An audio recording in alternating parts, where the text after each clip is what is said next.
रात दिन के हेर फेर में, सड़क पे फिरती भीड़ के ढेर में, जिंदगी की छोटी छोटी बातें समझ में आती हैं कुछ देर में।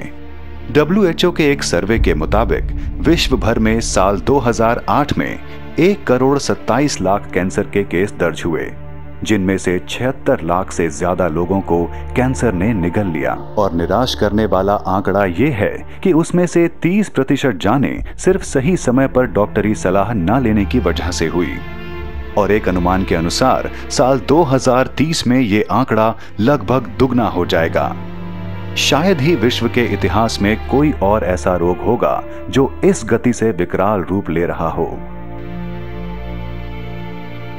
पर इसी विश्व का, इसी समाज का एक छोटा सा हिस्सा, आप और हम, ये मानकर बैठे हैं कि हमें कुछ नहीं हो सकता। हम सिगरेट नहीं पीते, हम नशा नहीं करते, हम ऐसा कोई काम नहीं करते जिससे कैंसर हो। फिर भी क्यों अंत की दस्तक देने आता है कैंसर? वजह सिर्फ एक, अज्ञान और लापरवाही। कैंसर एक ऐसा रोग जो न जाने कब दबे पांव हमारे जीवन में प्रवेश पा जाता है।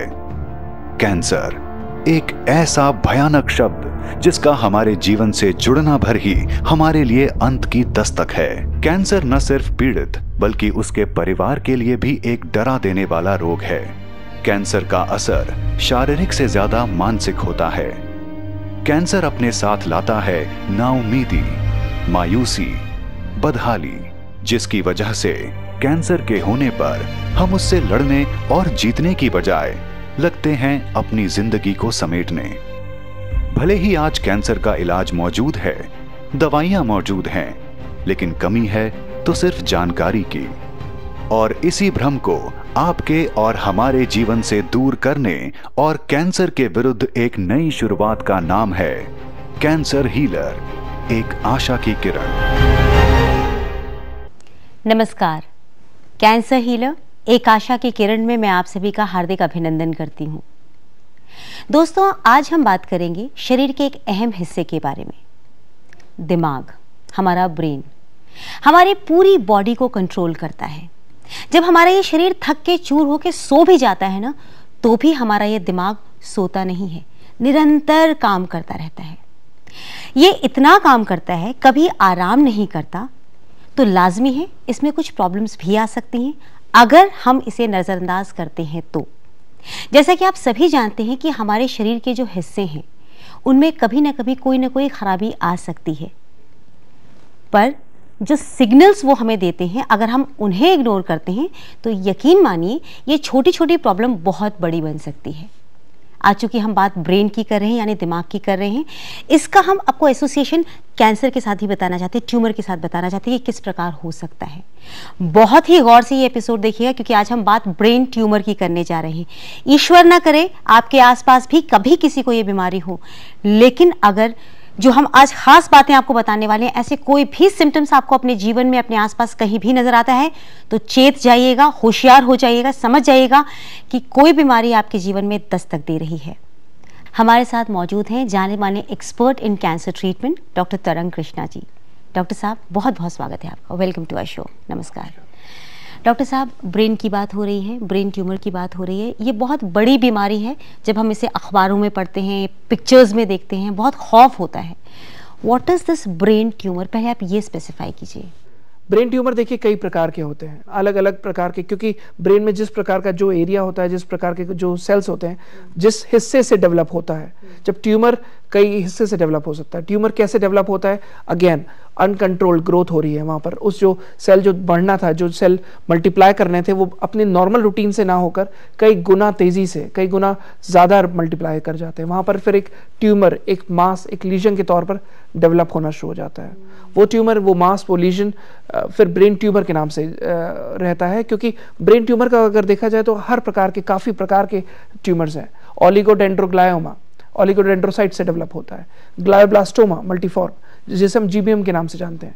ग्लायोमा हाई ग्रेड भी हो सकता है, लो ग्रेड भी हो सकता है।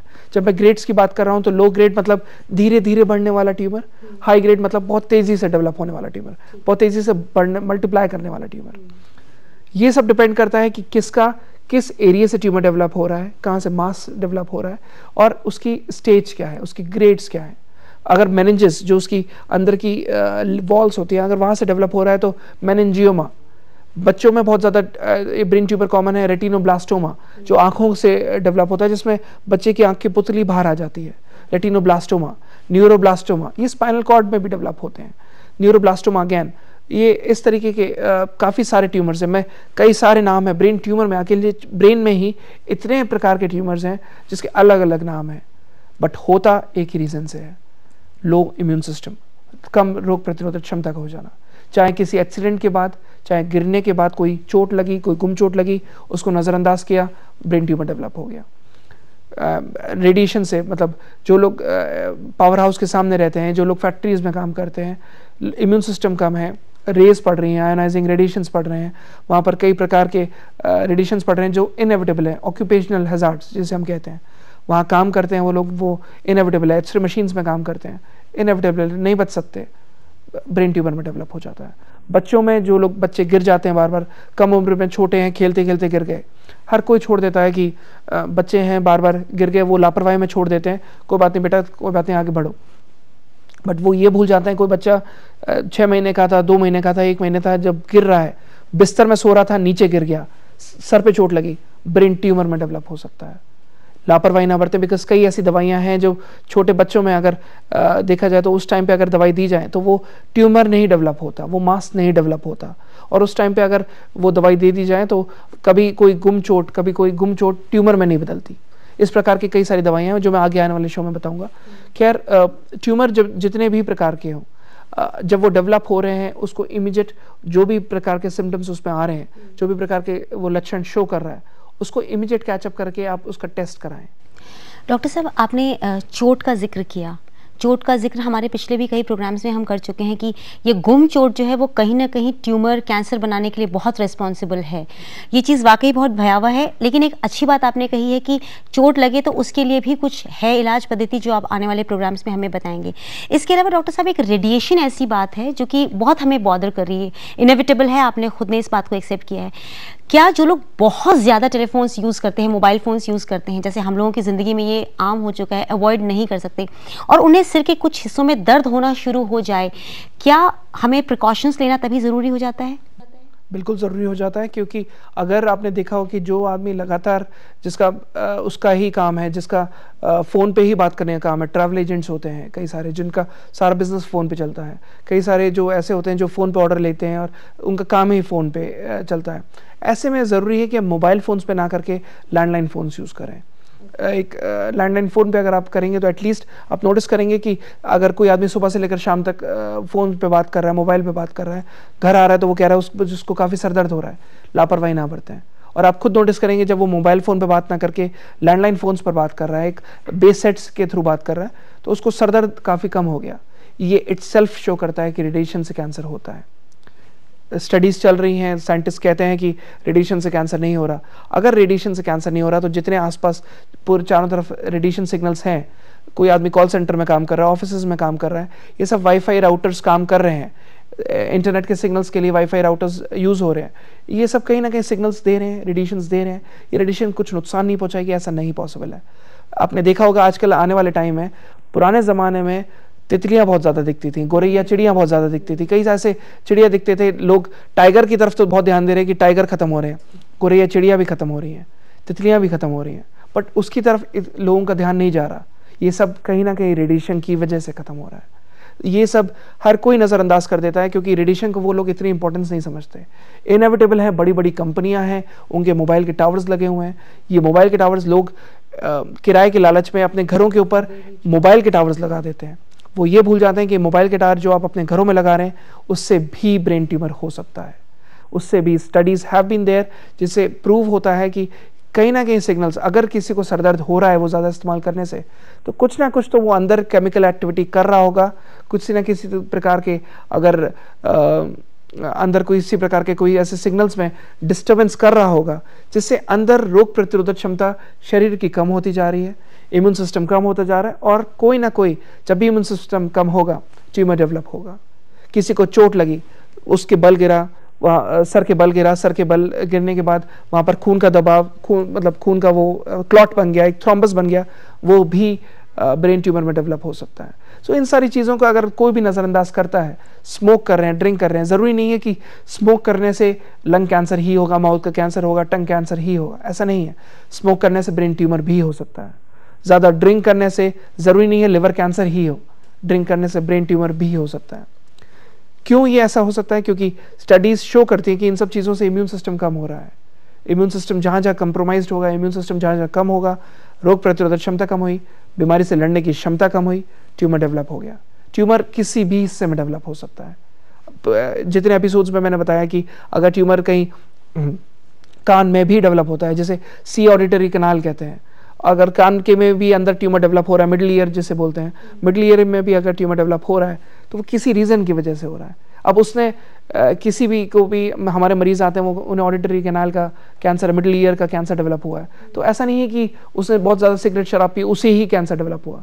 कई ऐसे सर्कमस्टांसेस हैं, जैसे मैंने बताया, रेडिएशन, ऑक्यूपेशनल हैजार्ड्स, लो इम्यून सिस्टम, जो आप सब्जी फल वगैरह खा रहे हैं, इंसेक्टिसाइड्स, मेलाथियोन, ये सब जो भी आपके शरीर में जा रहा है, इनफैक्ट कई बार, मतलब अगर मैं बहुत ही क्रूड शब्दों में कहना चाहूँगा, इवन जो आप मॉस्किटो रिपेलेंट्स लगा रहे हैं, ये सब, अगर एक मॉस्किटो रिपेलेंट चारों तरफ गैसेस फैला रहा है, मच्छरों को मार सकता है। जो आप इंसेक्टिसाइड्स, जो आप रिपेलेंट्स यूज कर रहे हैं for killing up cockroaches, for killing up, for keeping away termites, for जो आप दीमक को दूर करने के लिए तेल डाल रहे हैं, जो इन सब की फ्यूम्स अंदर कहीं ना कहीं शरीर में जा रही हैं, अनकॉन्शियस वे में जा रही हैं। आपने, मैं नाम नहीं लेना चाहूँगा, आपने मॉस्किटो रिपेलेंट्स प्लग इन किए, उसकी फ्यूम्स चारों तरफ फैली, वो फ्यूम्स कहीं ना कहीं, जब आपके घर में बच्चा सो रहा है, जनरली लोग सोचते हैं छोटा बच्चा सो रहा है उसको मच्छर ना काट जाए, पुराने ज़माने में जाली से उसे ढक देते थे, एक मॉस्किटो नेट से ढक देते थे। आजकल मॉस्किटो रिपेलेंट का प्रचलन है, वो मॉस्किटो रिपेलेंट आपने लगाया, उसकी गैसेस चारों तरफ फैली, कैंसर डेवलप हो सकता है, ब्रेन ट्यूमर भी डेवलप हो सकता है। आजकल इसलिए जितना हो सके नेचुरल प्रोडक्ट्स यूज़ हो रहे हैं। अगर देखा जाए, सिट्रोनेला ऑयल, एक प्रकार का तेल होता है citronella oil, which is a mosquito repellent, वो इसलिए प्रचलित है क्योंकि जितने भी केमिकल्स आप यूज़ कर रहे हैं, जितने भी केमिकल्स आप as an mosquito repellent use कर रहे हैं, ये फ्यूम्स नुकसान करती हैं। जब ये मच्छरों को मार सकती हैं, तो कहीं ना कहीं छोटे बच्चा जो वहाँ पर सो रहा है, या फिर हमें, भले ही बहुत ही कम क्वांटिटी में, भले ही बहुत ना के बराबर, बट रेगुलर यूसेज से शरीर को नुकसान तो पहुँच ही सकता है। इसलिए सिट्रोनेला ऑयल यूज़ करें, जिससे एज अ मॉस्किटो रिपेलेंट वो मार्केट में आता है, और उससे भी मच्छर दूर भागते हैं। नेचुरल प्रोडक्ट्स ज़्यादा बेटर हैं एज़ कम्पेयर टू जितने हम केमिकल्स, जितने डाइज, ये सब ज़्यादा यूज़ करके अपनी इम्यून सिस्टम को हम घटा रहे हैं। डॉक्टर साहब, जितनी बातें अभी आपने मुझे बताई हैं, वाकई चौंकाने वाले तथ्य हैं। हम उन सभी चीज़ों को अपनी लाइफस्टाइल में शामिल कर चुके हैं जिनसे हमें कैंसर हो सकता है, स्पेशली ब्रेन ट्यूमर के लिए जो बातें आपने बताई हैं। आपने कहा सिग्नल्स जो हम लोग लगाते हैं घरों के ऊपर, लोग थोड़े से पैसों के लिए लगाते हैं। मैंने एक हॉस्पिटल वालों को देखा है कि वो उन लोगों ने अपने ऑफिस के ऊपर, अपने हॉस्पिटल के ऊपर एक बहुत बड़ा सा एक अम्ब्रेला लगा के रखा था फॉर द सिग्नल्स, किसी टेलीकॉम कंपनी का होगा। It's so shocking. आज चूंकि मुझे पता लगा है, तो आगे जाकर I will surely speak to them कि वो इसे हटाएं। और वाकई जो रिपेलेंट्स की बात करें, ये हमारी डे टू डे लाइफ में बिल्कुल शामिल हो चुका है। हमें लगता है कि अगर हमने ये लगाया तभी हमारा घर जो है सेफ है, पर वाकई ये छोटी छोटी चीज़ें ही हमें ब्रेन ट्यूमर तक पहुंचा सकती हैं। इनफैक्ट ब्रेन ट्यूमर नहीं योग्यता जी, इससे कोई भी प्रकार का कैंसर डेवलप हो सकता है। ये सारी, जैसे मैंने बताया कि आप सब्जियां हैं, फल हैं, जो भी केमिकल से पके आ रहे हैं, इन सब से ज़रूरी नहीं है ब्रेन ट्यूमर ही हो, कहीं का भी कैंसर डेवलप हो सकता है। और अगर आपने इसको अपने डे टू डे यूज़ में, क्योंकि एक आदमी आजकल कन्वीनियंस, एक जैसे कहते हैं ना, एक शांति प्रिय ज़िंदगी चाह रहा है। शांति प्रिय ज़िंदगी में वो बहुत ही ईजी गोइंग हो गया है, हर एक चीज़ वो क्विक चाहता है, सारी चीज़ें क्विक होनी चाहिए। बट ये क्विक करने के चक्कर में, जो पुराने ज़माने में लोग चलते फिरते थे, अपना नॉर्मल रूटीन करते थे, एक जगह से दूसरे जाना हो, वॉक पे जाते थे, बट वो सब आजकल योग वगैरह तो कर रहे हैं, बट वो हर एक चीज़ में इजी गोइंग हो गए हैं। मॉस्किटो रिपेलेंट्स यूज़ कर रहे हैं, प्लास्टिक बर्तनों में खाना गर्म कर रहे हैं माइक्रोवेव में। ये सारी चीज़ें कहीं ना कहीं हमारे शरीर के अंदर जा रही हैं। प्लास्टिक जो हमारे शरीर में, प्लास्टिक के रेडी पे जाकर, या फिर इवन बड़ी बड़ी दुकानों पे जाकर प्लास्टिक के कपों में चाय पी रहे हैं। गर्म चाय है, प्लास्टिक के बर्तनों में डाली, उससे प्लास्टिक कहीं ना कहीं एक भली बहुत ही छोटी क्वांटिटी में हो, डिजॉल्व होकर शरीर के अंदर जा रही है। उससे इम्यून सिस्टम, अगर इम्यून सिस्टम आपका लड़ रहा है तो थोड़ा बहुत कुछ हद तक लड़ेगा, बट अगेन अगर ये रेगुलर हो रहा है, बार बार हो रहा है, कैंसर से नहीं बच सकते आप। फिर तो कहीं ना कहीं फिर आप कभी मन में ये ना सोचें मुझे कैंसर क्यों हुआ। भले ही आपने सिगरेट, बीड़ी, तंबाकू, शराब नहीं पिया, बट ये सारी चीज़ें जो अगर आपने डेली रूटीन में ली हैं, कैंसर होने का खतरा कहीं ना कहीं बहुत ज़्यादा बढ़ जाता है। डॉक्टर साहब, आपने बिल्कुल सही बात बताई है। मैं किसी एक ऐसे व्यक्ति को जानती हूँ जिनको ब्रेन ट्यूमर हुआ था। वो रीज़न क्या था, अब चूंकि आपने मुझे इतने सारे रीजंस बताए तो मुझे लगता है शायद इनमें से कोई एक रीज़न रहा होगा। He was not in India, वो कहीं अब्रॉड में थे। सर्जरी हुई, उसके बाद अब वो वापस इंडिया आए हैं। वो इतनी बहकी बातें करते हैं, कई बार एक ही बात को वो इतनी बार बोलते हैं कि हम लोग भी कई बार इरिटेट हो जाते हैं, क्यों एक ही बात को रिपीट कर रहे हैं। बट नाउ आई फील कि हमें उनके साथ सिंपैथी होनी चाहिए, हमें उनसे इरिटेट नहीं होना चाहिए। कहीं ना कहीं ब्रेन ट्यूमर की वजह से उन्हें ये प्रॉब्लम्स हो चुकी हैं। बिल्कुल, इरिटेट तो बिल्कुल नहीं होना चाहिए किसी भी मरीज़ के साथ। कि अभी किसी मरीज़ को अगर आप बार बार उसको इरिटेट हो रहे हैं या फिर उसकी बातों पे, बिकॉज वो अपनी वजह से ये नहीं कर रहा, उसको ये बीमारी करने पर मजबूर कर रही है। सो अगर उसको बार बार इरिटेशन आ रहा है या गुस्सा भी आ रहा है, सबसे पहले तो मैं मरीज़ को ये कहूँगा कि अगर किसी को भी मरीज़ को कैंसर है, गुस्सा ना हो। मेरे आए दिन की प्रैक्टिस में हर कोई रिश्तेदार आकर जब भी दवाई लेने आता है, हर कोई कहता है कि डॉक्टर साहब मेरा मरीज़ बहुत गुस्सा करता है, एक इरिटेशन बढ़ा हुआ है, एक अंदर एक गुस्सा भरा हुआ है। वो गुस्सा ना करें, किसी भी प्रकार का कोई इरिटेशन ना करें। अगर बीमारी आपको हुई है तो आप ये ना सोचें कि मुझे क्यों हुई, ये क्यों ना सोचें कि उसको क्यों नहीं हुई, उसको क्यों नहीं हुई, वो तो सिगरेट बीड़ी तंबाकू शराब लेता था, मुझे क्यों हुई, ऐसा ना सोचें। कॉन्फिडेंस रखें, विल पावर रखें। कैंसर एक आम बीमारियों की तरह है। अगर आपके अंदर गुस्सा भरा भी है, मैं समझ सकता हूँ कि आप शायद अपना ऑफिस नहीं जा पा रहे, या फिर कोई अपना नॉर्मल दिन चल रहा है, जो भी बिजनेस करता था या अपना कोई काम करता था या कहीं ऑफिस में जाता था, वो अगर नहीं भी कर पा रहा तो उसमें घबराने की ज़रूरत नहीं है। दवाइयाँ इतनी सक्षम हैं, दवाइयाँ इतनी हेल्प करती हैं कि आपकी जब इम्यून सिस्टम बढ़ता है तो आप अपना नॉर्मल रूटीन, अपना नॉर्मल ऑफिस जाना चालू कर सकते हैं। सो अंदर वो इरिटेशन, वो गुस्सा मरीज़ के साथ नहीं होना चाहिए। साथ ही साथ उनके जो रिश्तेदार हैं, जो उनके फैमिली फ्रेंड्स हैं या फिर जो उनसे मिलने जाते हैं नाते रिश्तेदार, उनके साथ एक पिटी कंडीशन ना करें। जैसे आपने वर्ड यूज़ करा सिंपैथी ना करें। कैंसर का मरीज़ सिंपैथी के लायक नहीं है। उसको बीमारी उसकी गलतियों की वजह से नहीं हुई। अगर गलती भी हुई है, उसकी बीमारी के साथ उसको सिंपैथी नहीं चाहिए, उसको हौसला चाहिए, उसको एक कॉन्फिडेंस चाहिए। उसके साथ अगर आप सपोर्ट दिखाएंगे, एक फाइटिंग स्पिरिट दिखाएंगे, he will be able to fight back, she will be able to fight back. छोटा बच्चा है, उसके साथ सिंपैथी जरूर होती है अगर उसको ब्रेन ट्यूमर है तो। बट कहीं ना कहीं अगर 4-5 साल का लड़का भी है, मुझे याद है एक गोरखपुर का पेशेंट था, मैं नाम नहीं लूँगा, उसकी वेबसाइट पे रिपोर्ट्स भी लगी हैं, आप देख सकते हैं। उसको ब्रेन ट्यूमर था। ब्रेन ट्यूमर में वो बेचारा चल नहीं पाता था। उसने सर्जरी करा ली, कीमो करा ली, रेडिएशन करा लिया। डॉक्टर्स ने जवाब दे दिया कि अब भाई 2 सर्जरी हो चुकी हैं, पहले सर्जरी कराई। मैं हमेशा कहता हूँ सर्जरी के बाद दोबारा बीमारी लौट कर आती है।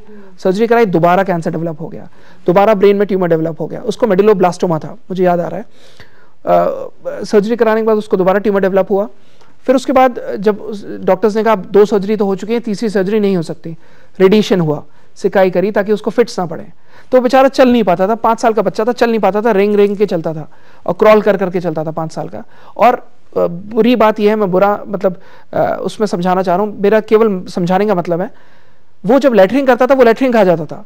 ही used to eat his own stools, ताकि उसको पता नहीं चलता था वो कर क्या रहा है। एंड उसकी सिचुएशन इतनी ज़्यादा वर्स थी। बट जैसे वो ट्रीटमेंट में आया सर्जरी के बाद, क्योंकि वो अपनी गलती से वो खुद करना नहीं चाहता था, बट ट्यूमर की वजह से उसकी जो समझने की क्षमता थी वो खत्म हो गई थी।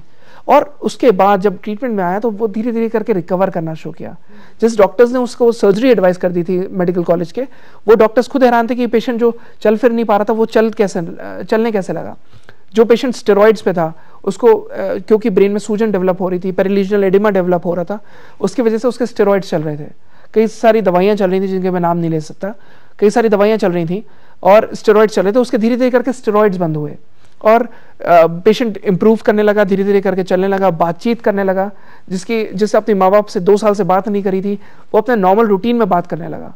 एंड धीरे धीरे करके भगवान की दया से इम्प्रूव करने लगा। शायद ऊपर वाले ने उसे उम्र दी थी, मैं तो केवल एक माध्यम था।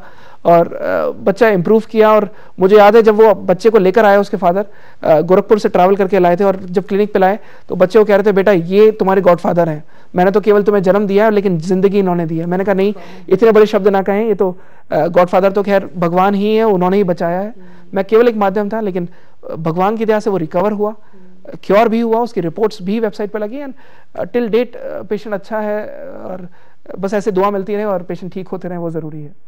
डॉक्टर साहब वाकई ये सुन के आई एम सो टच्ड और हम यही चाहते हैं कि लोगों के अंदर जो अवेयरनेस नहीं है, लोग बहुत भटक जाते हैं, उन्हें रास्ता नज़र नहीं आता। हमारे इस कार्यक्रम के माध्यम से हम उन्हें सही रास्ता दिखाना चाहते हैं। लोग हमें टेस्ट करने आते हैं एट दी एंडिंग, जब उन्हें लगता है अब कुछ नहीं बचा तो लेट्स टेस्ट कैंसर हीलर।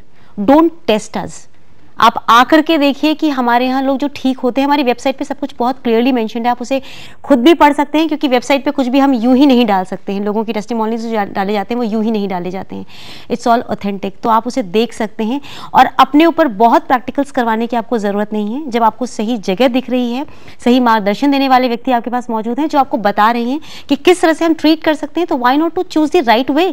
गलत रास्ते पर चलकर ही आखिर में आपको सही रास्ते पर आने के लिए कौन कहता है। बहरहाल इस कार्यक्रम के माध्यम से हम आपको जागरूक बनाने की कोशिश कर रहे हैं। यही एक हम काम बहुत इजीली कर सकते हैं कि आप उसे समझ सकें। डॉक्टर साहब, अब अगर किसी को डायग्नोज हो गया है कि ब्रेन ट्यूमर है, तो line of treatment cancer healer के जरिए हम क्या देंगे उन्हें? डॉक्टर्स जनरली सर्जरी एडवाइस करते हैं। डॉक्टर्स कहते हैं कि ट्यूमर डेवलप हुआ है, आप इसको इमीडिएट रिमूव करा लीजिए। चाहे बच्चे के केस में मेडुलोब्लास्टोमा हो, ग्लायोमा हो, ग्लायोब्लास्टोमा हो, एस्ट्रोसाइटोमा, रेटिनोब्लास्टोमा, किसी भी प्रकार के ब्रेन ट्यूमर में ऑपरेशन कोई उपाय नहीं है। ऑपरेशन से आप उसकी जड़ें नहीं निकाल सकते। कोई भी जो सर्जन है वो 70%, 80%, 90% निकाल सकता है, बट सच्चाई ये सर्जन भी जानता है कि आप उसकी जड़ें नहीं निकाल सकते। आप उसकी, क्योंकि वो ट्यूमर जो ग्रो कर रहा है, वो ट्यूमर जो आगे बढ़ रहा है, वो थ्रू कोशिकाओं के बढ़ रहा है। उसको ब्लड सप्लाई कौन दे रहा है? उसको ब्लड सप्लाई जो अंदर का जो ब्लड है, जो चैनलाइज, जो भी आप खान पान दे रहे हैं, वो सब ब्लड के थ्रू ही आ रहा है। तो थ्रू ब्लड वो बाकी जगह भी फैल सकता है। आप उसके आर्टरीज, वेन्स, कैपिलरीज नहीं काट सकते, आप उसकी जड़ें नहीं निकाल सकते जो एम्बेडेड है, जो रूट्स में एम्बेडेड है।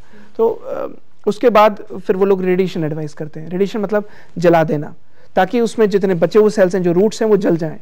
बट वो ये भूल जाते हैं कि इसमें रूट्स के साथ साथ जब आप उसके कैंसर सेल को जलाएंगे तो उसके साथ साथ नॉर्मल सेल भी जल जाएंगे। कंडीशन और ख़राब हो जाती है, बद से बदतर हो जाती है।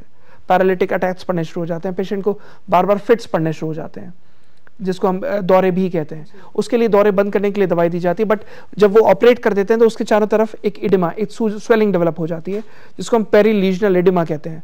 मतलब उस ट्यूमर के चारों तरफ, पेरी मतलब उसके चारों तरफ, लीजन मतलब लीजन के चारों तरफ इडिमा, स्वेलिंग, सूजन डेवलप हो जाती है। उस स्वेलिंग की वजह से कई सारी ऐसी परेशानियां, जैसे बार बार भूलना, नीचे का हिस्से को काम ना करना, राइट हैंड, अगर राइट साइड में ट्यूमर है तो लेफ्ट साइड काम नहीं करता, लेफ्ट साइड में ट्यूमर है तो राइट साइड काम नहीं करती, वहाँ पर पैरालिटिक अटैक्स पड़ जाते हैं। वो उसकी जो कमज़ोरी है, वो हाथ पैर कमज़ोर होने शुरू हो जाते हैं, उस पर वीकनेस आनी शुरू हो जाती है। इन सब की वजह से कंडीशन और बद से बदतर हो जाती है। कैंसर हीलर एक ऐसी मेडिसिन है, क्यों इसमें कोई और कीमो नहीं दी जा सकती? बिकॉज एक ब्लड ब्रेन बैरियर होता है। कोई भी दवाई जब आप ब्लड के थ्रू देते हैं वो ब्रेन तक नहीं पहुंच सकती, क्योंकि there is a blood brain barrier between that.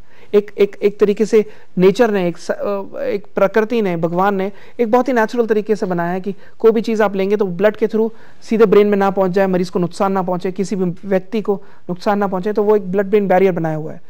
वो blood brain barrier, cancer healer एक ऐसी मेडिसिन है जो थ्रू ब्लड ब्रेन बैरियर भी ट्रैवल करती है। वो दवाइयाँ इतनी सक्षम है कि ब्रेन ट्यूमर को रिग्रेस करने में सक्षम है। उसकी वजह से जो बाकी परेशानी आ रही है, उसकी वजह से जो पेशेंट स्टेरॉइड्स पे जी रहा है, जो पेशेंट हाथ पैरों में वीकनेस आ गई है, चल नहीं पा रहा, इनफैक्ट कोमाटोस कंडीशन में भी है।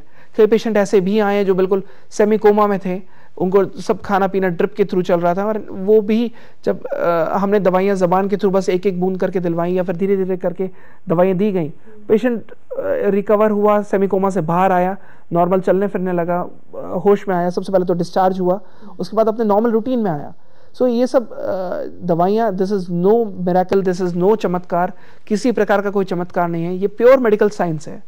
इम्यूनोथेरेपी ट्रीटमेंट है, दवाइयाँ दी गई, इम्यून सिस्टम एक्टिव हुआ, नॉर्मल सेल्स एक्टिव हुए। जब नॉर्मल सेल्स एक्टिव हुए तो दवाइयाँ इतनी सक्षम है कि ब्लड ब्रेन बैरियर को भी क्रॉस करके, क्योंकि इम्यून सिस्टम काम कर रहा है, थ्रू ब्लड चैनलाइज हो रही है, वहाँ पर दवाइयाँ दी गई, इम्यून सिस्टम ने काम किया, नॉर्मल सेल, इवन मेनिंजेस में अगर मेनिंजियोमा डेवलप हुआ है या ग्लायोमा डेवलप हुआ है तो वहाँ पर जो नॉर्मल सेल्स हैं वो उन्होंने एक्टिव होना शुरू किया और उसको रिग्रेस करना शुरू किया। और दवाइयों से इतनी सक्षमता है कि पेशेंट जो चल फिर नहीं पाता वो भी इम्प्रूव किया है। अगर ऊपर वाले ने उम्र दी है तो पेशेंट रिकवर भी होता है, ठीक भी होता है। बाकी हालांकि अगर पेशेंट क्योर नहीं भी हो सकता तो भी क्वालिटी ऑफ लाइफ के साथ जीता है। डॉक्टर साहब, वाकई ये बहुत ही आपने अच्छी अच्छी बातें बताई हैं, स्पेशली जो आपने गोरखपुर का इंसिडेंस बताया वो मुझे बहुत ही टचिंग भी लगा। और मुझे लग रहा है कि जो लोग, जिस तरह से उस बच्चे के बारे में आपने बताया कि वो थोड़े दूर थे फिर भी वो दिल्ली आए, कुछ लोग ऐसे होते हैं जिनको ट्रैवल करना थोड़ा मुश्किल हो जाता है।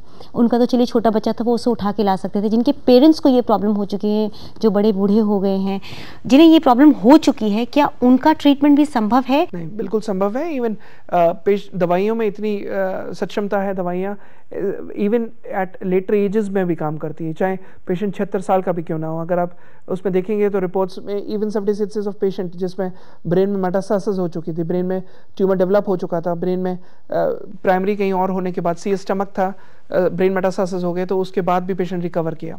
So even at that stages में भी काम करती है। और घर बैठे भी आप दवाइयाँ कोरियर के थ्रू मंगा सकते हैं। आप वहाँ से रिपोर्ट्स फैक्स से ईमेल कर दें और दवाइयाँ फिर आप कोरियर से मंगा सकते हैं। डॉक्टर साहब, आपने ये जो सारी बातें बताई हैं, एक चीज़ मैं आपसे और जानना चाहती हूँ कि हम ब्रेन ट्यूमर से क्या बच भी सकते हैं? बिल्कुल बच सकते हैं अगर हम खाने पीने में अच्छी हाई प्रोटीन डाइट लें, अगर एक अच्छा स्वच्छ साफ भोजन खाएं, खाने में वॉलनट्स का यूज़ करें, अखरोट का यूज़ करें।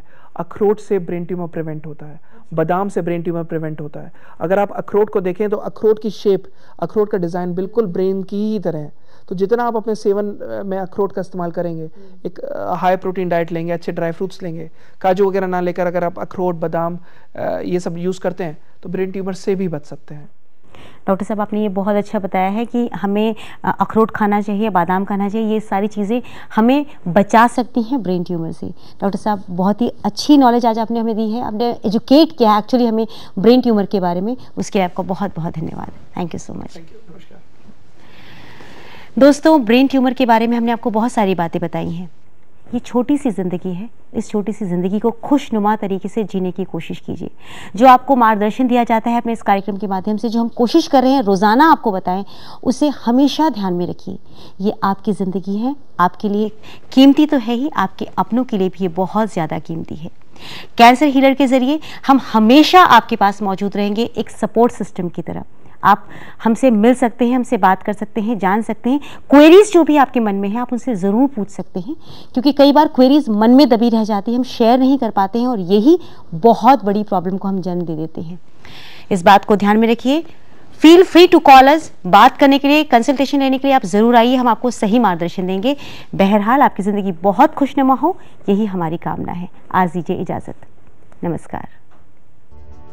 अगर आप या आपका मरीज कैंसर जैसी लाइलाज समझी जाने वाली बीमारी से पीड़ित है, जैसे ब्रेस्ट कैंसर, लीवर कैंसर, मुंह का कैंसर, जीभ का cancer, brain tumour, glioblastoma, astrocytoma, retinoblastoma, lung cancer, pancreas cancer, हड्डियों का कैंसर, इसोफेगस यानी भोजन नली का कैंसर, अमाशय का कैंसर इत्यादि। कैंसर पीड़ितों के लिए आशा की एक किरण, doctor Krishna cancer healer centre, विश्व का प्रथम एवं एकमात्र इम्यूनोथेरेपी कैंसर क्लिनिक, 41 वर्षों से कैंसर के क्षेत्र में कार्यरत। हमारा दिल्ली का पता है, सोमवार से शनिवार D842 new friends colony, Surya hotel के पीछे, नई दिल्ली 110025। हमारे फोन नंबर हैं 01141634550, 01126932782। मोबाइल नंबर है 9810006264। फोन करने का समय है सुबह 9 बजे से सायंकाल 7 बजे तक। हमारा चंडीगढ़ का पता है, सोमवार से शनिवार SCO 89 sector 38C Chandigarh. Mobile number 084275553336। Phone करने का समय है सुबह 9 बजे से सायंकाल 7 बजे तक। हमारा मुंबई का पता है, सोमवार से शनिवार A7 Asha colony, hotel Sea Princess के सामने, Juhu Tara road, Juhu, Mumbai 400049। Mobile number है 098923 810000। फोन करने का समय है सुबह 9 बजे से सायंकाल 7 बजे तक। हमारी ईमेल आईडी है info@cancerhealer.in। हमारी वेबसाइट है www.cancerhealercenter.com।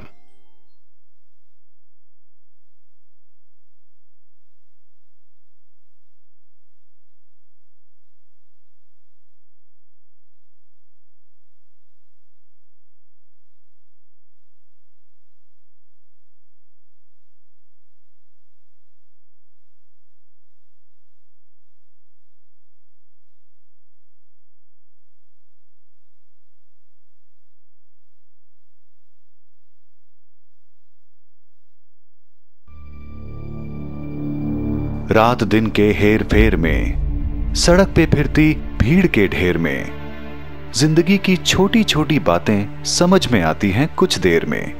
WHO के एक सर्वे के मुताबिक विश्व भर में साल 2008 में 1,27 लाख कैंसर के केस दर्ज हुए, जिनमें से 76 लाख से ज्यादा लोगों को कैंसर ने निगल लिया। और निराश करने वाला आंकड़ा ये है कि उसमें से 30% जानें सिर्फ सही समय पर डॉक्टरी सलाह न लेने की वजह से हुई। और एक अनुमान के अनुसार साल 2030 में ये आंकड़ा लगभग दुगना हो जाएगा। शायद ही विश्व के इतिहास में कोई और ऐसा रोग होगा जो इस गति से विकराल रूप ले रहा हो। पर इसी विश्व का, इसी समाज का एक छोटा सा हिस्सा, आप और हम, ये मानकर बैठे हैं कि हमें कुछ नहीं हो सकता। हम सिगरेट नहीं पीते, हम नशा नहीं करते, हम ऐसा कोई काम नहीं करते जिससे कैंसर हो। फिर भी क्यों अंत की दस्तक देने आता है कैंसर? वजह सिर्फ एक, अज्ञान और लापरवाही। कैंसर एक ऐसा रोग जो न जाने कब दबे पांव हमारे जीवन में प्रवेश पा जाता है। कैंसर एक ऐसा भयानक शब्द जिसका हमारे जीवन से जुड़ना भर ही हमारे लिए अंत की दस्तक है। कैंसर न सिर्फ पीड़ित बल्कि उसके परिवार के लिए भी एक डरा देने वाला रोग है। कैंसर का असर शारीरिक से ज्यादा मानसिक होता है। कैंसर अपने साथ लाता है नाउमीदी, मायूसी, बदहाली, जिसकी वजह से कैंसर के होने पर हम उससे लड़ने और जीतने की बजाय लगते हैं अपनी जिंदगी को समेटने। भले ही आज कैंसर का इलाज मौजूद है, दवाइयां मौजूद हैं, लेकिन कमी है तो सिर्फ जानकारी की। और इसी भ्रम को आपके और हमारे जीवन से दूर करने और कैंसर के विरुद्ध एक नई शुरुआत का नाम है कैंसर हीलर, एक आशा की किरण। नमस्कार, कैंसर हीलर एक आशा की किरण में आप सभी का बहुत बहुत स्वागत है। दोस्तों, शराब पीने वालों को बहाना चाहिए होता है। अगर उन्हें शराब के बारे में कुछ भी आप नेगेटिव बताने की कोशिश करेंगे तो उनके पास बहुत सारे एक्सक्यूजेस होते हैं। जैसे कुछ लोग कहते हैं, नशा शराब में होता तो नाचती बोतल, नशे में कौन नहीं है मुझे बताओ जरा। यानी किसी को भी नशे के लिए अगर आप रोकने की कोशिश करेंगे तो बहुत ही प्यारे प्यारे एक्सक्यूजेस आपको देंगे, जिसे सुनकर आपके होठों पर मुस्कुराहट आ जाएगी। लेकिन दोस्तों, वास्तव में बहुत गौर से सुनिएगा, जिसे शराब की लत की वजह से लिवर की प्रॉब्लम हो जाती है, उसके होठों पर सिर्फ दर्द भरी मुस्कुराहट रह जाती है। उसके आसपास के लोगों के दिल में सिर्फ दर्द ही दर्द बसा रहता है और नफरत होती है शराब से उन लोगों को। शराब का नाम भी उनके सामने ले लीजिए तो वो लोग डर जाते हैं। Excess of everything is bad, ये कहा जाता है। कुछ ऐसी ही बात शराब के लिए भी है। कुछ लोग दवा के लिए लेते हैं, तब तक तो ठीक है, लेकिन उसके बाद आप उसे अपने स्वाद के लिए, अपने मजे के लिए लेना शुरू कर देते हैं, उसे लत बना लेते हैं। समझ लीजिए, यहीं से पतन की शुरुआत हो जाती है। अब तो आप समझ ही गए होंगे किस विषय पर हम बात करने वाले हैं। आज हम बात करने वाले हैं लिवर कैंसर के बारे में। एक ऐसे कैंसर के बारे में जो आजकल बहुत आम होता जा रहा है। खास बात जो हमें नजर में आती है वो ये बात है कि हम लोग अपने लिविंग स्टैंडर्ड को हाई दिखाने के लिए, हाई स्टेटस दिखाने के लिए शराब की तरफ झुक रहे हैं। क्या पुरुष, अब तो स्त्रियां भी ये करने लगी हैं, क्योंकि हम सोशली अपने आप को बहुत स्ट्रांग दिखाने की कोशिश करते हैं। स्ट्रांग आप तभी कहलाएंगे जब आप हेल्दी होंगे। बहरहाल लिवर कैंसर से जुड़ी हुई बहुत सारी बातें हैं जो आप तक पहुंचाई जानी बहुत ज़्यादा ज़रूरी है, क्योंकि आप लोग शायद अभी भी अनजान हैं उन रहस्यों से जो कि आपके जीवन को बर्बाद कर सकता है। आपको तमाम जानकारियां देने के लिए आज भी हमने स्टूडियो में आमंत्रित किया है जाने माने कैंसर हीलर डॉक्टर तरंग कृष्णा जी को। डॉक्टर साहब, वेलकम टू आवर शो। नमस्कार। डॉक्टर साहब, शराब से जुड़े हुए बहुत सारे शेरो शायरियाँ आपने भी सुनी होंगी, लोग आपको बहुत कुछ बताते होंगे एक्सक्यूजेस के तौर पर शराब के बारे में, लेकिन इसका लिवर से जो कनेक्शन है वो बहुत भयावह है, जिसके बारे में आगे मैं आपसे पूछूंगी। अगर टर्म के हिसाब से आपसे मैं पूछूं तो लिवर कैंसर किसे कहते हैं?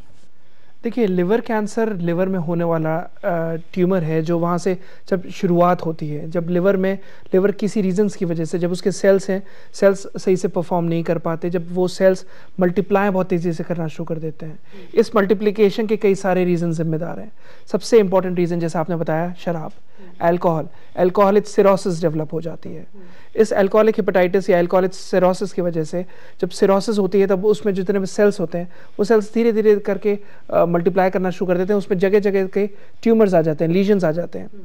वो ट्यूमर्स जब, क्योंकि लिवर मेन ऑर्गन है, पूरे शरीर का मेटाबॉलिज्म जहाँ होता है, पूरे शरीर का जो असल में फैक्ट्री है जिसमें पूरा मेटाबॉलिज्म, प्रोटीन्स, कार्बोहाइड्रेट्स, फैट्स, जो भी मेटाबॉलिज्म होता है वो सब लिवर में ही होता है। लिवर में जब आप ये सब जो भी खाते पीते हैं, जब उसका एक्सचेंज होता है लिवर के अंदर, सब जैसे बाइल स्टोर हाउस रहता है, बाइल वहाँ पर एक्ट करता है, तो उस खाने का जो असली तत्व है वो लिवर के थ्रू फिर प्रोटीन्स में, फैट्स में, कार्बोहाइड्रेट्स में तब्दील हो जाता है, और फिर उसके बाद आगे आगे करके जिसकी जहाँ ज़रूरत होती है वो वहाँ पहुँचाई जाती है। अब इस लिवर में जब कैंसर डेवलप होता है, कैंसर कैसे डेवलप होता है? जब ये जो मैंने बताया कि कांस्टेंट मल्टीप्लिकेशन ऑफ सेल्स हैं, अनकंट्रोल तरीके से सेल मल्टीप्लाई कर रहे हैं, अनकंट्रोल तरीके से, बिकॉज ये जो चेन है, इस चेन में जो बीच में दरारें पड़नी शुरू हो जाती हैं, वो दरारें अल्कोहल की वजह से, लो इम्यूनिटी की वजह से, कोई ड्रग्स की वजह से, किसी पर्टिकुलर लो इम्यून सिस्टम या किसी पर्टिकुलर बीमारी की वजह से, जब ये हेपेटाइटिस वगैरह डेवलप होती है, हेपेटाइटिस आगे चल के सिरोसिस में, सिरोसिस आगे चल के हेपेटोसेलुलर कार्सिनोमा में तब्दील हो जाता है, जिसको हम HCC भी कहते हैं। हेपेटोसेलुलर कार्सिनोमा मतलब लिवर का कैंसर। लिवर का कैंसर जहाँ पर जो सेल्स हैं वो, उसमें कई सारे, जब आप लिवर का अल्ट्रासाउंड कराते हैं, जब एब्डोमिनल अल्ट्रासाउंड होता है और उसमें लिवर में कई सारे लीजन्स आते हैं, कई सारे ऐसे ट्यूमर, ऐसे मासेस आते हैं जो इनफैक्ट हार्ड सॉलिड मास में रहते हैं, बट अल्ट्रासाउंड में वो लगता है कि जैसे वहाँ पर पस डेवलप हो गया, एब्सेस डेवलप हो गई, बट फाइनली वो होता है एक्चुअली में ट्यूमर, एक मास है। और वो फिर उसके लिए सच्चाई पूछें तो कोई ऐसी एलोपैथिक में या फिर मॉडर्न मेडिसिन में इतनी इफेक्टिव मेडिसिन नहीं है। वो लोग उसके हिसाब से, क्योंकि जितनी सारी दवाइयाँ रहती हैं वो सब हेपाटोटॉक्सिक होती हैं, नेफ्रोटॉक्सिक होती हैं, मतलब लिवर के थ्रू एक्सक्रीट होती हैं। अब जब लिवर ऑलरेडी कंपनसेटेड है तो उसमें कोई और दवाई काम करती नहीं है, तो कहीं ना कहीं एक आदमी उस विशिष्ट सर्कल में आ जाता है, उसकी भूख खत्म होती जाती है, उसको पेन बहुत असहनीय होने लगता है, उसको बाकी परेशानियाँ होने लगती हैं। वो मैं आगे चल के धीरे धीरे जैसे बताऊंगा फिर। लेकिन लिवर कैंसर जब वहाँ से शुरुआत हुई, प्राइमरी कैंसर लिवर में हुआ, सेकेंडरीज भी होती हैं। सेकेंडरीज मतलब मेटास्टेसिस, लिवर मेटास्टेसिस हो जाता है। लिवर मेटास्टेसिस मतलब प्राइमरी कैंसर कहीं और हुआ, लंग्स में हुआ, ब्रेस्ट में हुआ, बोन्स में हुआ, बाद में फिर वो वहाँ पर तो रहते ही है, साथ ही साथ उसकी सेकेंडरीज, जो उसकी कोशिकाएं हैं, जो उसकी जड़ें हैं, वो पीपल का पेड़ जैसे, अपनी पेड़ आपने यहाँ बोया, जड़ें दूसरे घर में चली गई, उसी तरीके से पेड़ जो उपजाऊ हुआ, जैसे जो कैंसर है, कैंसर कहीं डेवलप और हुआ, बट वो मेटास्टेसिस लिवर में कर गया। लिवर में मेटास्टेसिस वो सेकेंडरीज कहलाती हैं। सो इस प्रकार से जब भी लिवर इंगेज होता है, जब भी लिवर इन्वॉल्व होता है, तो बीमारी बहुत ही तेज़ी से, ऑलमोस्ट लाइक एडवांस स्टेजेस पर ही रहती है, और जिसे एलोपैथिक के हिसाब से या फिर मॉडर्न मेडिसिन के हिसाब से लास्ट स्टेज कहा जाता है या एडवांस कैंसर कहा जाता है। डॉक्टर साहब, अगर लिवर में कोई भी प्रॉब्लम आती है तो यूजुअली हमें पता लग जाता है क्या? बिल्कुल, कांस्टेंट इरिटेशन कॉजेस कैंसर।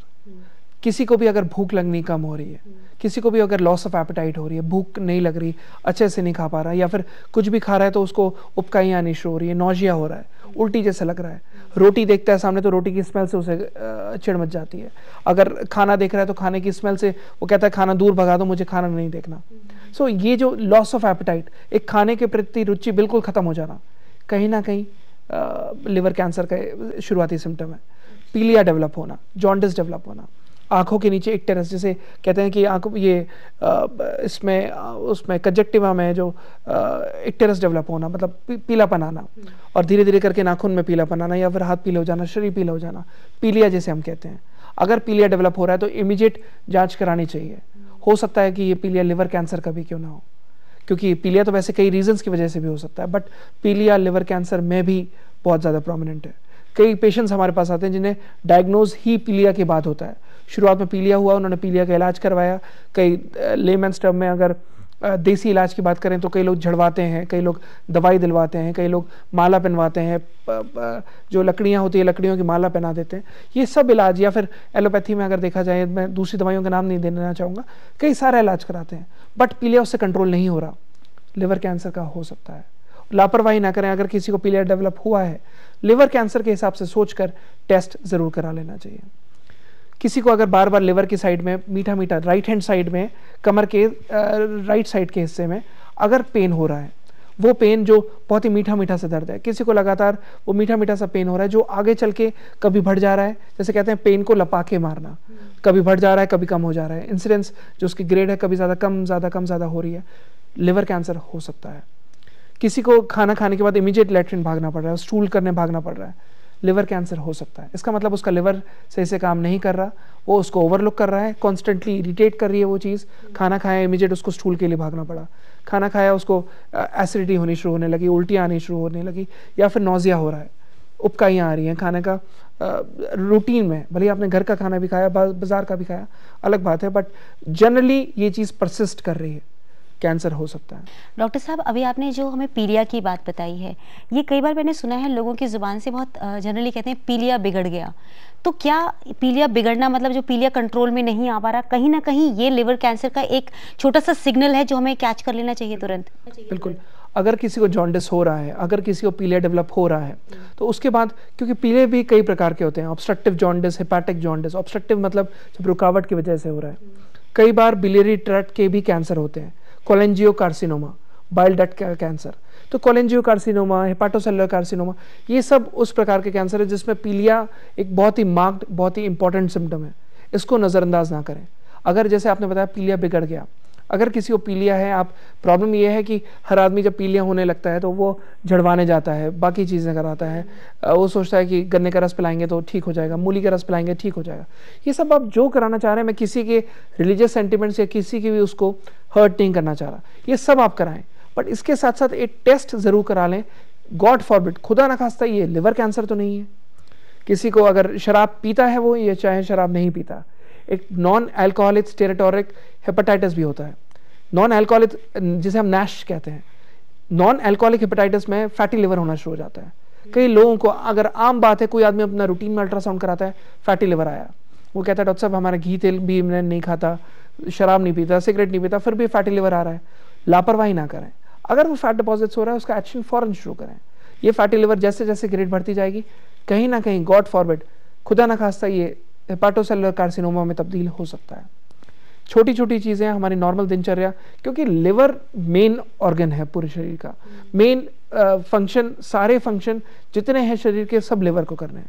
कुछ भी हम खा पी रहे हैं, लिवर पे जोर पड़ता है। अगर कुछ भी खाना पीना, जो भी हम एक्सक्रीट होना है, जो भी उसके थ्रू होना है, सारा कुछ लिवर के थ्रू होना है। तो लिवर में इन्फेक्शन के चांसेस बहुत ज़्यादा बढ़ जाते हैं। इसमें अगर जॉन्डिस डेवलप होगी, डोंट टेक अ रिस्क, एक टेस्ट ज़रूर लिवर कैंसर का सोच कर करा लें। अगर जॉन्डिस डेवलप हो रहा है, जॉन्डिस के में अब जो भी करना चाह रहे हैं वो करें, बट लिवर कैंसर के हिसाब से ज़रूर सोच लें। प्राइमरी कैंसर जनरली, जब मैंने ऐसे भी पेशेंट्स देखे हमारे क्लिनिक पे, वो भी पेशेंट्स आते हैं, सपोज सी गॉल ब्लैडर, पित्त की थैली में पथरी थी, पथरी उन्होंने लापरवाही करी, निकलवाई नहीं, या फिर कुछ भी जो भी ट्रीटमेंट था वो कराया नहीं। पित्त की थैली में पथरी से बाद जब उन्होंने दोबारा उनको दर्द शुरू हुआ, राइट हैंड साइड पे कमर में दर्द शुरू हुआ, जब कराने गए टेस्ट तो पता चला कि गॉल ब्लैडर में कैंसर है, साथ ही साथ लिवर में भी कई सारे स्पॉट्स आए हैं। जब वो फर्दर टेस्ट कराते हैं तो पता चलता है अरे लिवर में भी बीमारी फैल चुकी है। दर्द कुछ नहीं था, कोई परेशानी नहीं थी, किसी प्रकार की कोई जॉन्डिस डेवलप नहीं हुआ, लेकिन पथरी पित्त की थैली में थी, लिवर में मेटास्टेसिस हो गई, पता नहीं चला। सो कई ऐसे केसेस आए हैं। इनफैक्ट एक ब्लैडर कैंसर का एक पेशेंट आया था जिसको खून के पेशाब के रास्ते ब्लड आता था, सीए यूरिनरी ब्लैडर। साथ ही साथ जब उसने जब तक वो टेस्ट करा था, जब उसने फाइनली पेट सीटी कराया, मतलब होल बॉडी स्कैन कराया, उस समय लिवर में भी मेटास्टेसिस आई। अब अंदर ही अंदर वो ग्रो कर रहा है, पेशेंट को पता नहीं चल रहा, बिकॉज कई सारे सिग्नल्स जो शरीर के मिलने चाहिए थे वो डिले हो गए, नहीं मिले। डॉक्टर साहब, आपने जो अब तक बताया उसके हिसाब से लिवर की प्रॉब्लम के लिए दो चीज़ मेनली बहुत ज़्यादा रिस्पॉन्सिबल हैं। एक तो अगर आपको जॉन्डिस हो रहा है, पीलिया हो रहा है, रिपीटेडली हो रहा है और आप उसे नज़रअंदाज कर रहे हैं, आपकी पाचन प्रक्रिया गड़बड़ है, तो इन चीज़ों को ध्यान रख करके आप सबसे पहले अपना टेस्ट करवाइए। उसके अलावा शराब भी सबसे बड़ा फैक्टर देखा जाता है लिवर कैंसर के लिए। डॉक्टर साहब, शराब किस तरह से लिवर को इफेक्ट करता है, वो कैसे फंक्शनिंग खराब कर सकता है? देखिए, जब भी आप शराब पी रहे हैं, शराब में अल्कोहल है। अल्कोहल मतलब जो भी आप अल्कोहल पी रहे हैं, क्योंकि मैंने बताया कुछ भी आप खा पी रहे हैं वो सब लिवर के थ्रू ही एक्सक्रीट होना है। कोई अगर अब जैसे मैं एक एग्जांपल दूंगा, वेट लिफ्टर्स जितने हैं, जितने ये सब बॉडी बनाने के लिए आजकल बहुत चल रहा है, जिम का प्रचलन बहुत चल रहा है। नेचुरल योग करने के बजाय, एक्सरसाइज करने के बजाय, वॉक करने के बजाय जिम की तरफ लोग बहुत भाग रहे हैं और अच्छी बॉडी बनाने के चक्कर में ये लोग स्टेरॉइड्स खाते हैं, एनाबॉलिक स्टेरॉइड्स जिसे हम कहते हैं। कई सारे कैप्सूल्स ऐसे होते हैं जिससे मास बढ़ता है शरीर का, बट ये सब मास बढ़ाने के चक्कर में जो भी दवाई कैप्सूल आप ले रहे हैं, इससे कहीं ना कहीं, जैसे बहुत ही देहाती भाषा में समझाना चाहूँगा, ये सब कैप्सूल वगैरह लेने के बाद वो कहते हैं कि मेरा पेट गुम हो रह गया, मुझे पता नहीं चल रहा और बार बार लूज मोशंस हो रहे हैं, या फिर पेट गुम हो रहा है, या फिर पेन हो रहा है राइट साइड पे, जो वो ओवरलुक कर रहे हैं। जो भी आप खा पी रहे हैं सब लिवर के थ्रू एक्सक्रीट होना है, सब कुछ लिवर के थ्रू जाना है। लिवर वहाँ पर एक तरीके से फिल्टर की तरह काम करता है। जब ये सब जो भी आप खान पान रखेंगे, हरी करी वरी, खरी अगर खराब है, खान पान में अगर ठीक नहीं है, नेचुरल बात है लिवर पे जोर पड़ेगा, लिवर के थ्रू ही सब निकलना है। लिवर में ट्यूमर डेवलप होना शुरू हो जाता है, कैंसर डेवलप होना शुरू हो जाता है।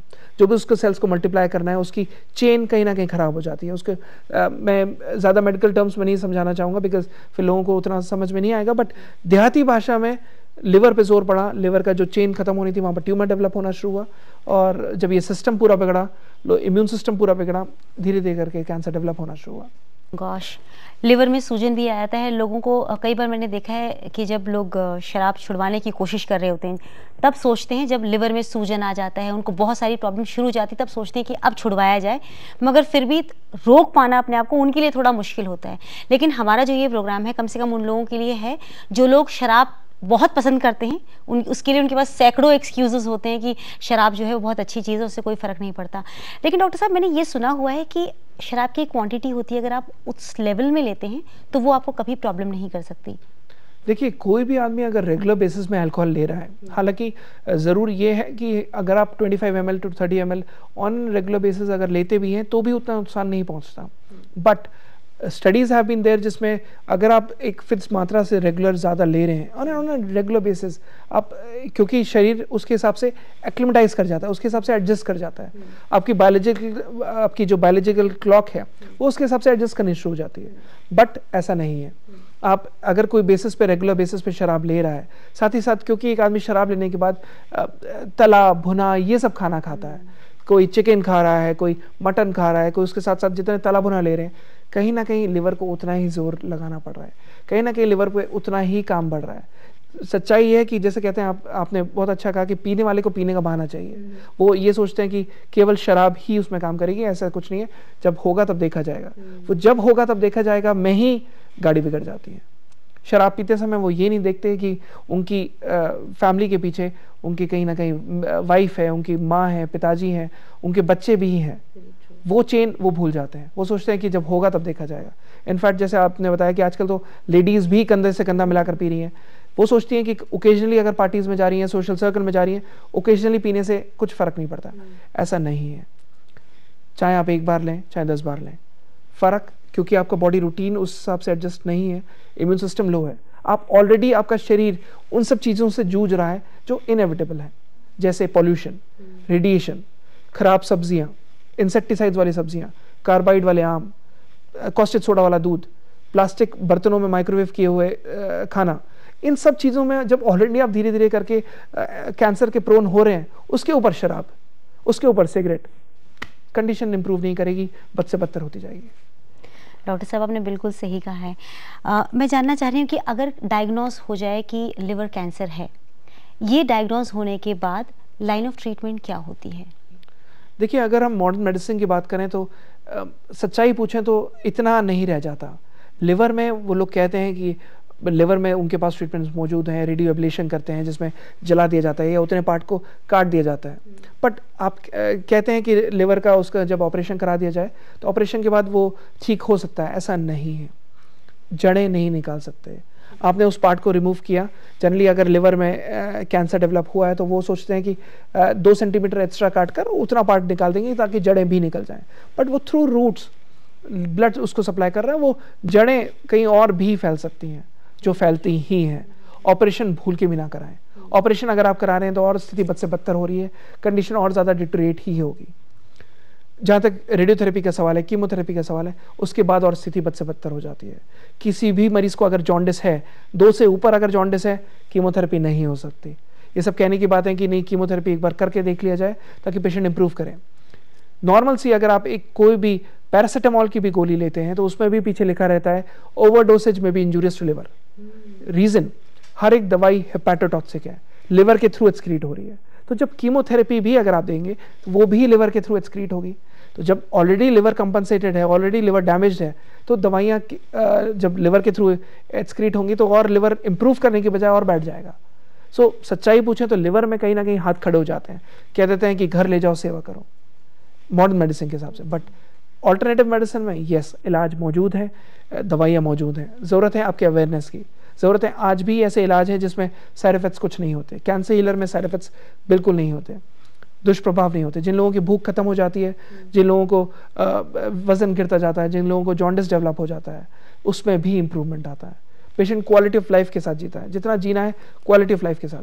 अगर एडवांस स्टेजेस में भी है, उस हालत में भी मरीज को रिकवर किया जा सकता है, एक अच्छी क्वालिटी ऑफ लाइफ के साथ जिया जा सकता है। डॉक्टर साहब, मुझे कई बार ऐसा लगता है कि क्या लिवर कैंसर, आज तक आपके पास कोई ऐसा मरीज आया है जो कि बिल्कुल अर्ली स्टेज में ही आपके पास आ गया हो? देखिए, पिटी कंडीशन ये है कि सबसे पहले अगर किसी को परेशानी होती है तो वो अस्पतालों की तरफ भागते हैं। वो सोचते हैं कि नहीं, एलोपैथिक में ट्रीटमेंट देखें, मॉडर्न मेडिसिन में ट्रीटमेंट देखें। सो जनरली जो पेशेंट्स आते हैं वो जब वहाँ पर सब करा चुके होते हैं, मतलब सच्चाई पूछे तो जितना एक्सपेरिमेंट्स या जितने उनके मोड ऑफ ट्रीटमेंट कराने होते हैं वो सब करा कर हमारे पास आते हैं। अब उस समय कहीं ना कहीं क्योंकि एडवांस स्टेजेस में ही पहुँच चुका होता है, बीमारी होते हुए भी एडवांस स्टेजेस तक पहुँच चुका होता है। बट हमारे जितने भी पेशेंट्स ट्रीटमेंट लेते हैं वो कहीं ना कहीं दूसरे को माउथ टू माउथ, अगर किसी को डायग्नोज हुआ है उनके नाते रिश्तेदारी में या फिर उनके फैमिली फ्रेंड्स में, तो जब किसी को डायग्नोज होता है तो इमीडिएट कहते हैं कुछ ना करो, सीधे doctor Krishna's cancer healer centre में चले जाओ, देखो भगवान का नाम लेकर शुरू करो। अगर आपको कहीं ना कहीं आराम दिखना शुरू हो जाएगा 10 से 15 दिन में, तो हमारे पुराने मरीज ही बताते हैं।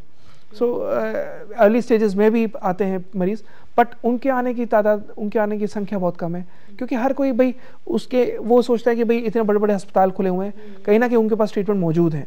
बट सच्चाई ये है कि कैंसर में कहीं ना कहीं उनके पास हाथ खड़े हो जाते हैं। इनका ट्रीटमेंट इतना हार्श है, साइड इफेक्ट्स इतने ज़्यादा हैं। मैं डिस्क्रेडिट नहीं कर रहा कि उनसे ट्रीटमेंट नहीं होता, बट साइड इफेक्ट्स इतने ज़्यादा हैं कि पेशेंट ठीक होने के बजाय उनके साइड इफेक्ट्स में ही इतना ज़्यादा फंस जाता है कि उनके साइड इफेक्ट्स ख़त्म नहीं कर पाते। हमारी दवाइयाँ कीमोथेरेपी और रेडियोथेरेपी के साथ भी चलाई जा सकती हैं, ऑपरेशन के बाद भी दी जा सकती हैं। दोनों मिलकर, जैसे कहते हैं कि कीमोथेरेपी और रेडियोथेरेपी के साथ भी अगर आप चलाते हैं तो बीमारी को तो कम करने में मदद करती ही है, साथ ही साथ कीमोथेरेपी की जो साइड इफेक्ट्स हैं वो भी कम करती है। और जैसे जैसे कीमोथेरेपी के साइड इफेक्ट्स कम होते हैं, पेशेंट अच्छे से टॉलरेट कर पाता है। इवन डॉक्टर्स कहते हैं वेल टॉलरेटेड कीमोथेरेपी, तुम जरूर कुछ ना कुछ तो खा रहे होगे। सो मरीज हमारा खुद छुपा जाता है, अरे नहीं डॉक्टर साहब, मैं तो केवल आपका ट्रीटमेंट ले रहा हूँ, कुछ नहीं खा रहा। सो धीरे धीरे करके वो कीमोथेरेपी भी कराता है, क्योंकि it is a proven mode of treatment. कोई आदमी वो ऑप्शन छोड़ता नहीं है, और मैं हमेशा कहता हूँ कि वो ऑप्शन ना छोड़ो, चलाना चाहे आपकी मर्जी, आप चला सकते हैं। मरीज ठीक होना चाहिए, जहाँ किसी से क्यों ना हो। डॉक्टर साहब, लाइन ऑफ ट्रीटमेंट तो है बाहर, बहुत सारे हैं, लोग उन्हें ट्राई भी करते हैं, और परेशान होने के बाद कई बार वो सोचते हैं कि पहले क्यों नहीं पहुंच गए कैंसर हीलर के पास। मैं आपसे जानना चाहती हूँ, कैंसर हीलर में हम इस तरह के पेशेंट्स को कैसे ट्रीट करते हैं? देखिए, कैंसर हीलर इम्यूनोथेरेपी पर आधारित है। जो दवाइयाँ दी जाती हैं वो इम्यून सिस्टम बढ़ाती हैं। बहुत ही देहाती भाषा में, बहुत ही लेमन्स टर्म में समझाऊँ, बुलेट प्रूफ जैकेट पहना दी जाए, गोली मारते असर नहीं होगा। उसी प्रकार से इम्यून सिस्टम इतना ज़्यादा बढ़ा रही है, रोग प्रतिरोधक क्षमता इतनी ज़्यादा बढ़ा रही है कि नॉर्मल सेल एक्टिव होकर कैंसर सेल को खत्म करना शुरू करते हैं। It's like a phagocytic action, scientific है बहुत, क्योंकि इम्यूनोथेरेपी पर आधारित है। जो भी सेल्स होते हैं, जो भी हमारे शरीर के नॉर्मल सेल्स होते हैं, वो एक्टिव होते हैं, वो फंक्शन में आते हैं, और धीरे धीरे करके जब दवाइयाँ दी जाती हैं तो कैंसर सेल को ख़त्म करने में मदद करते हैं, क्योंकि कैंसर हीलर एक ऐसा मेडिसिन है जिसमें इम्यून सिस्टम पर आधारित है, इम्यूनिटी को बढ़ाता है, हमारे शरीर के डिफेंस मैकेनिज्म को बढ़ाता है, तो साइड इफेक्ट्स इसके कुछ भी नहीं है। और ट्रीटमेंट्स के बदले जैसे भूख कम लगने लगती है, पेशेंट को जॉन्डिस है, साथ ही साथ उसका जॉन्डिस बढ़ने लगता है, या फिर वेट लॉस हो रहा होता है, दर्द बहुत ज़्यादा होता है, जिसमें मॉर्फिन से भी, अगर मॉडर्न मेडिसिन की बात करें तो वो लोग मॉर्फिन देते हैं, अफीम की गोलियां देते हैं, जिससे दर्द में आराम पहुंचे। दर्द में मॉर्फिन से कभी आराम नहीं पहुंचता। मॉर्फिन केवल पेन सहने की क्षमता को बढ़ा देता है, पेन के थ्रेशोल्ड को बढ़ा देता है, दर्द में वो आराम नहीं पहुंचा पाता। बीमारी में जब आराम आएगा, जब आप बहुत ही लेमन्स टर्म में समझाऊं कि हम चोर नहीं मार रहे, चोर की माँ को मार रहे हैं ताकि चोर पैदा नहीं हो रहे। जब कैंसर में आराम आएगा तो हर एक चीज़ में आराम दिखेगा। कैंसर में जब आप आराम आएगा तो पेशेंट को भूख भी लगती है, एनर्जी लेवल्स भी इंप्रूव करते हैं, वेट लॉस भी खत्म होता है धीरे धीरे करके। एक होता है खाना खा लो, एक होता है खाना लाओ, भूख लग रही है, that's the difference. Liver function में आता है, पेन जो हो रहा है, पेन में इंप्रूवमेंट इसलिए आता है क्योंकि बीमारी धीरे धीरे करके रिग्रेस होनी शुरू होती है, सो पेन धीरे धीरे करके कम होना शुरू हो जाता है। इनफैक्ट जो पेशेंट्स मॉर्फिन तक में होते हैं उनकी मॉर्फिन भी धीरे धीरे करके पहले टेपर ऑफ होती है और फिर बंद हो जाती है। सो इन सब चीज़ों में कैंसर हीलर मदद करता है। लिवर कैंसर में बहुत ही कॉमन सिम्टम है या बहुत ही कॉमन कंडीशन है एसाइटिस, पेट में पानी भरना, पेट में पानी भरना शुरू हो जाता है। कैंसर हीलर इसमें भी काम करती है। एसाइटिस में लोग जनरली क्या कराते हैं, वो थ्रू सर्जन टैपिंग करा देते हैं, निकलवा देते हैं, बट आप जितनी बार पानी निकलवाएंगे वो उतनी बार तेज़ी से भरता रहेगा। ये एक विशियस सर्कल है। आज पेट में पानी भर गया, आपने उसको निकलवाया सुई के थ्रू, टैपिंग करवाई, दोबारा तेजी से भर गया, बिकॉज नल खुला हुआ है। लेमन्स टर्म में नल खुला हुआ, आप बाल्टी खाली करते रहें, फायदा नहीं जब तक आप नल बंद ना करें। एसाइटिस बननी बंद होनी चाहिए। एसाइटिस जब ठीक होगी, जब कैंसर में आराम मिलेगा तो एसाइटिस में भी आराम मिलेगा। जिनका लोग बार बार पेट में पानी भर जाता है, फेफड़ों में पानी भर जाता है, जिसको हम एसाइटिस या प्लूरल एफ्यूजन भी कहते हैं, इन सभी में इंप्रूवमेंट दिखता है। और इवन जैसे लास्ट स्टेजेस में लिवर से जब डेवलप होकर बीमारी बोन्स में पहुंच जाती है, हड्डियों में पहुंच जाती है, या फिर लंग्स में पहुंच जाती है, ब्रेन में भी पहुंच जाती है, उस हालत में भी क्वालिटी ऑफ लाइफ मिलती ही मिलती है। जब इम्यून सिस्टम बढ़ रहा है तो नेचुरल बात है, इम्यून सिस्टम में पेशेंट अपने आप ही डिफेंस मैकेनिज्म आया, डिफेंस मैकेनिज्म एक्टिव हुआ, नॉर्मल सेल्स एक्टिव हुए, नॉर्मल सेल ने कैंसर सेल को खत्म करना शुरू किया। So that's how you notice an improvement. Doctor साहब, बहुत बहुत धन्यवाद आपका। आपने लिवर कैंसर के बारे में हमें बहुत कुछ बताया है। ये जागरूकता हमारे लिए बहुत ज़्यादा ज़रूरी थी। Thank you so much doctor साहब। नमस्कार। दोस्तों, लिवर कैंसर के बारे में हमने आपको बहुत कुछ बताया है। चलते चलते सिर्फ एक बार आप लोगों को आगाह करना चाहते हैं। हम अपनी तरफ से आपको रोज़ाना बताने की कोशिश कर रहे हैं कि किस तरह से आप कैंसर की चपेट में आ सकते हैं और बचाव का रास्ता क्या है। ज़रूरत इस बात की है कि ये बात सिर्फ सुनकर आप अपने दूसरे कान से बाहर ना निकाल दें, इसे समझें और आगे भी लोगों की मदद करें, क्योंकि कैंसर एक जानलेवा बीमारी है, लेकिन अगर सही समय पर आप ट्रीटमेंट ले लेते हैं, कैंसर हीलर के ज़रिए आप अपनी लाइफ को बहुत खुशनुमा बना सकते हैं। शराब से दूर रहिए, क्योंकि ये बीमारी जो शराब की लत है एक बहुत बड़ी बीमारी है। ये आपको ही नहीं, आपके पूरे परिवार को बर्बाद कर देगी। आप हैं तो आपका परिवार भी है, वो खुश भी रहेगा। इस बात को ज़रूर ध्यान में रखिएगा और कभी कोई परेशानी हो तो हम हैं आपके लिए हमेशा। कॉल भी कर सकते हैं। इसके अलावा कुछ भी क्वेरी मन में है, बेहिचक हमसे पूछिए। कैंसर हीलर के ज़रिए हर सवाल का जवाब हम आपको देंगे। आज दीजिए इजाज़त। नमस्कार। अगर आप या आपका मरीज कैंसर जैसी लाइलाज समझी जाने वाली बीमारी से पीड़ित है, जैसे ब्रेस्ट कैंसर, लीवर कैंसर, मुंह का कैंसर, जीभ का cancer, brain tumour, glioblastoma, astrocytoma, retinoblastoma, lung cancer, pancreas cancer, हड्डियों का कैंसर, इसोफेगस यानी भोजन नली का कैंसर, अमाशय का कैंसर इत्यादि। कैंसर पीड़ितों के लिए आशा की एक किरण, doctor Krishna cancer healer centre, विश्व का प्रथम एवं एकमात्र इम्यूनोथेरेपी कैंसर क्लिनिक, 41 वर्षों से कैंसर के क्षेत्र में कार्यरत। हमारा दिल्ली का पता है सोमवार से शनिवार D842 new friends colony, Surya hotel के पीछे, नई दिल्ली 110025। हमारे फोन नंबर हैं 01141634550, 01126932782। मोबाइल नंबर है 9810006264। फोन करने का समय है सुबह 9 बजे से सायंकाल 7 बजे तक। हमारा चंडीगढ़ का पता है सोमवार से शनिवार, SCO 89 sector 38C Chandigarh. Mobile number 08427555336। Phone करने का समय है सुबह 9 बजे से सायंकाल 7 बजे तक।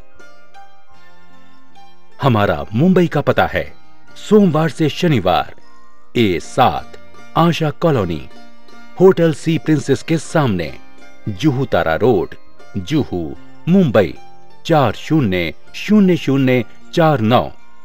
मोबाइल नंबर है 0989238100।